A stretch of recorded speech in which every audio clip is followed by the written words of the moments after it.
Media channel पर ना इसके बारे में बातचीत हो रही है, ना ही देश में कोई बहस।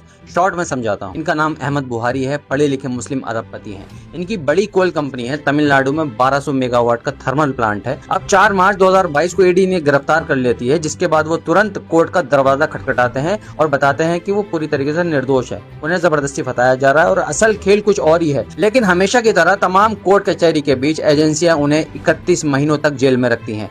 इस बीच उनकी कंपनी भारी घाटे में आ जाती है, जो कि बड़ा स्वाभाविक है। अगर किसी भी कंपनी का सबसे महत्वपूर्ण व्यक्ति जेल में होगा, वो भी 31 महीनों तक, तो कोई भी कंपनी ज्यादा समय तक टिक नहीं पाएगी। इनके साथ भी यही हुआ। इनकी कंपनी को दिवालिया घोषित कर दिया गया और अब असल कहानी शुरू होती है। इस कंपनी का अधिग्रहण कर लिया जाता है। कौन करता है? मोदी जी के अति प्रिय अडानी जी। जी हाँ, अडानी कंसोर्टियम ने इसे ले लिया और 1200 मेगावाट का उनका थर्मल पावर प्लांट भी अब अडानी का हो गया है। सबसे खतरनाक और शॉकिंग चीज तो अभी आपको जानना बाकी है। जब ये सब कुछ हो जाता है, इसके बाद मई 2026 में, यानी इसी महीने में, ईडी और सीबीआई दोनों के केस कोर्ट में रद्द हो जाते हैं। उनके खिलाफ केस चलने तक के सबूत नहीं थे और उद्योगपति अहमद बुहारी बाइज्जत बरी तो हो जाते हैं।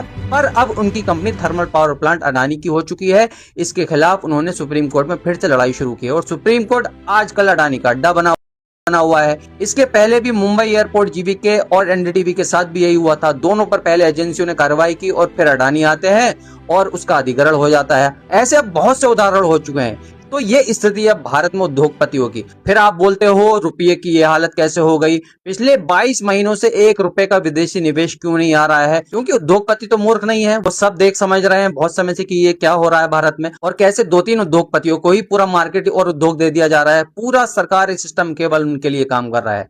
आज भारत की इस स्थिति के लिए कोई ईरान अमेरिका युद्ध नहीं है जिम्मेदार, सीधा सीधा केंद्र सरकार जिम्मेदार है। इस युद्ध को तो केवल एक बलि का बकरे की तरह इस्तेमाल किया जा रहा है अपनी इज्जत बचाने के लिए।